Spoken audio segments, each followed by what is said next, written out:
what inspired me to do this massive project? You know, it's not just so I have something to do the rest of my life.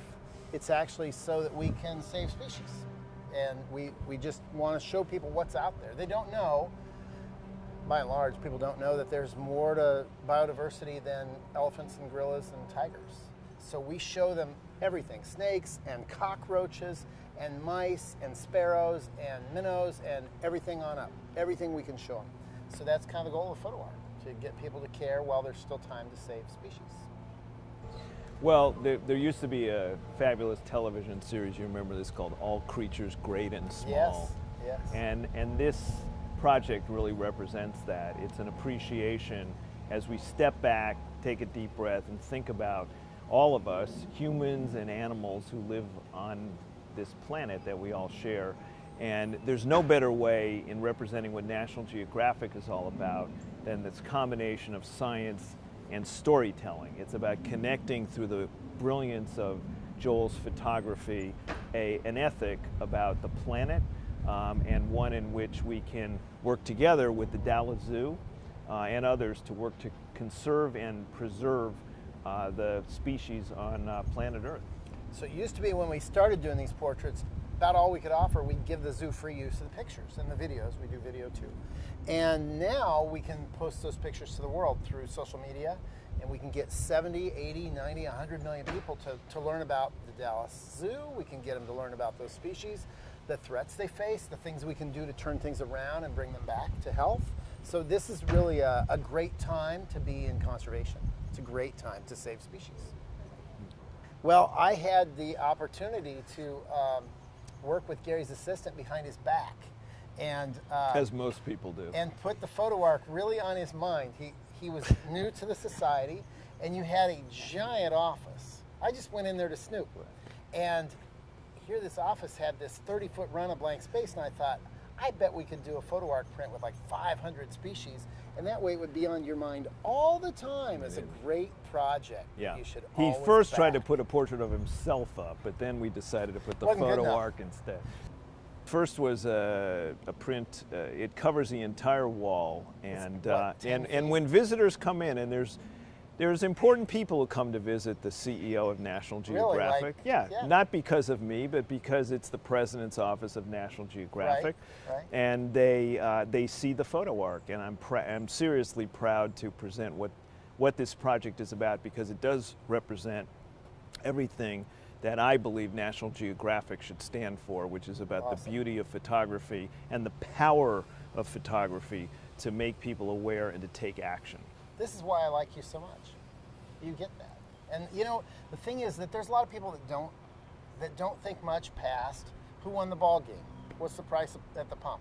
So the fact that the Geographic is trying to teach the world really what it's about, and how as these other species go away, so could people, that's a huge deal. And I am very grateful. Yeah. Well, there's a lot more work to do, Joel. So there is. Tell us a little more. I know I asked you this rude question. Okay, you've got a bunch more time. Yes. Well, I hope. Well, you got a bunch more time, but a big set of initiatives in front of you. What do you have to do in the next decade to get this project done? We've got about 6,500 species so far. We need to get another 6,000 to 7,000 species. Now we have to go farther and wider, because we've got most of what U.S. zoos have in their collections. So it means we have to go all over the rest of the world to get what they have, and we have to do it very quickly, because for many species, they're down to the last few. They're too old to breed, and these are the last chances we'll have to see them in captivity. So we're going to just start going around the world. We've already started over the last 2 years to go around the world really heavily, and it's a bit of a race. We figure it'll take another 15 years, and then we'll be done. 15 more years.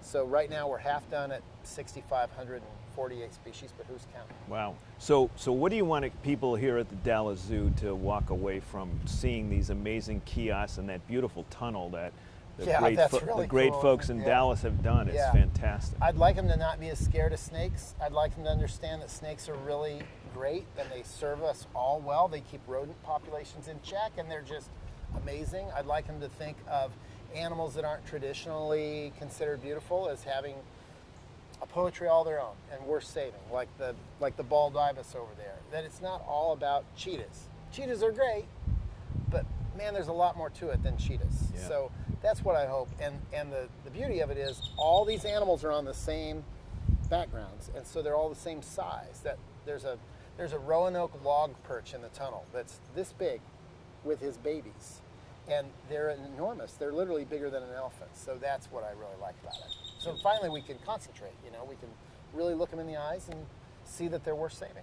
Yeah, that's so awesome. Yeah. And what has the Dallas Zoo done for the project? The Dallas Zoo was on board very early with this project. They have a great collection here, and they're really known for a lot of things. Their herp collection, their reptiles especially.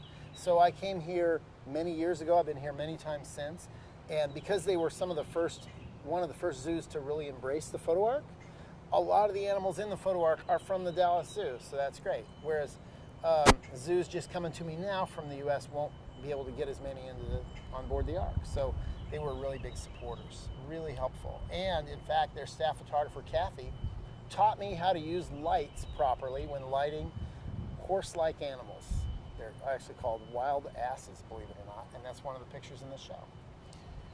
So Gary, did you know that zoos and aquariums are really the ultimate arks at this point, because they have animals that no longer exist in the wild. They're keeping these populations going in captivity until people get smart enough to restore the swamp or to restore the forest or the prairie.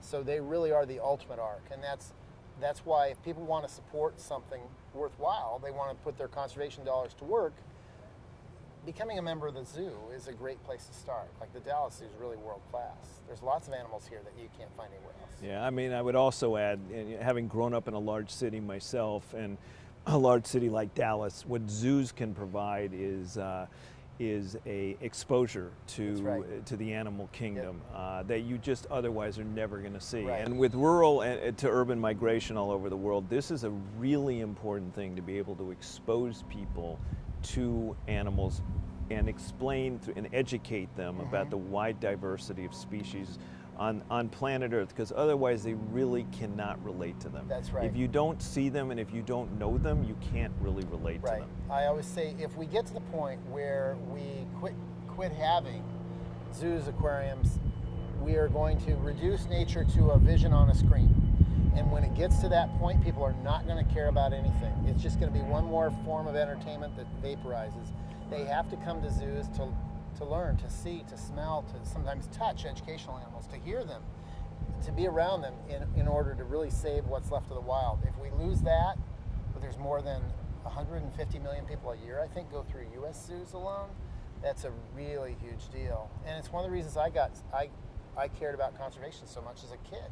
I was taken to zoos. I was taken to SeaWorld as a kid. I got splashed by a killer whale. I went to the Omaha Zoo repeatedly. And so these are the types of things that people need to keep in mind, that it's really critical to saving the rest of the planet, getting people involved and getting to care from a very young age. Yeah, and I think what the other thing your work brings out is to view these creatures as individuals, which is really amazing. And the way you pose them as almost models would pose. And they pose themselves a little bit too. But it allows one to get inside the mind of that animal and in a way live within that animal and see the struggles and the challenges they have to survive in settings that have become much more challenging to them all over the world. Yeah.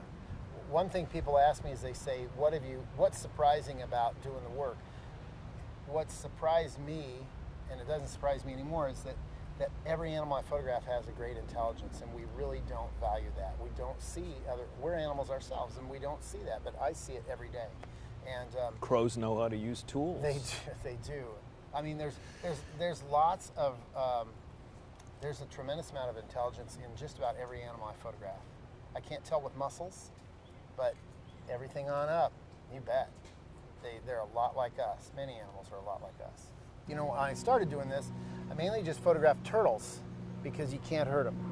And so now that I've photographed enough variety, and it's bigger and bigger, and Geographic's played a huge role in that over the years by giving me many assignments that lent themselves to shooting for the Photo Ark. And now we've finally got a really good cross-representation of what life looks like on Earth, from insects all the way to elephants. It's very gratifying. I'm glad. I hope it's enough. We need 20% of the population to really care, to turn the issue so that people start talking about it and thinking about the natural world. And that's really what we need to do, is get everybody kind of on board and thinking, you know, as these other creatures thrive, so will we. We really do need them ourselves to survive. So I'm hopeful. I'm always hopeful. We're committed to supporting Joel's work for the next decade, and we do believe that this is a critical part of our mission, which is to use the power of science and storytelling to change the world. And you know, we live on a world that's going to have 9 billion people in it by the year 2050. A lot of folks, twice as many people on the planet since when I graduated high school, which wasn't that long ago. Right. And how are we going to educate them, provide power for them, house them, feed them, and still have all of the richness of planet Earth? And this is a challenge. I don't care what political stripe you are, or whatever. This is a challenge all of us need to own. As Americans, we can put our ingenuity to work to tackle some of these issues and figure out ways, and we hope that the Photo Ark, at least I hope, is one way in which we can chronicle where we are today and measure impact of where we're going to be in the next 35 years. Amen. I agree with that. I agree with it so much, I'm just spending my entire life on it. So thanks, Gary. All right, brother. Thanks, man. All right.